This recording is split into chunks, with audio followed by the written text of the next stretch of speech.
Hey everybody, this week's Torah portion is Parshas Mikeitz, and in this week's Torah portion, Pharaoh has a dream, and he is very perturbed by this dream. He can't figure out what it means, so he calls all of his astrologers and his dream interpreters, his wise men, everyone he can think of, and each one gives an interpretation, but not a single one of them was able to make Pharaoh happy.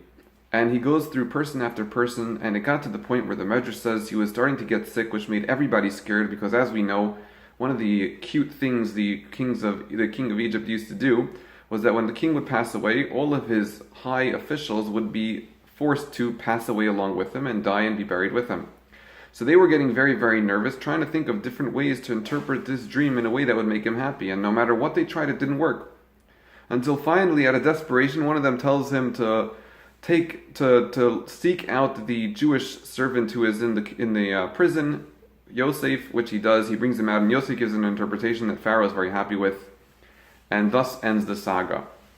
What's a little curious is, what is it exactly about Yosef's interpretation that was so pleasing to Pharaoh, more so than anybody else's? Why was Yosef's interpretation better than everybody before him? They were very highly incentivized, as we said. Their lives were really on the line, because had Pharaoh gotten angry enough, obviously he would have either passed away himself or killed them. What did they lack in their interpretation that Yosef had in his interpretation? And the Orach Chaim, quoted by the Rambach, says as follows. He says that one thing they didn't understand about Pharaoh was that he was an egomaniac. And being an egomaniac, it was inconceivable to him that he would have a dream which was only about him. Every interpretation that they said over revolved around something in Pharaoh's life. So it would be 7 years of something for Pharaoh, or 7 children for Pharaoh, or 7 something for Pharaoh. But it was always about Pharaoh. And that didn't sit with him, because being so egotistical, he thought to himself, how could it be that someone as great as me would have a dream not related to everybody? This has to be something global. If I dream, it must have something to do with everybody being affected.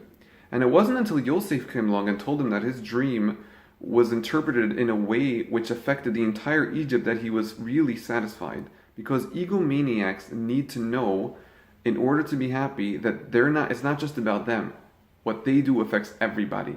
And that's what Yosef's dream interpretation was able to fulfill, that all the other ones wasn't able to. All the other ones were not able to make Pharaoh happy with the fact that his dream was bigger than him. Only Yosef's was. On behalf of Makarve, Shabbat Shalom.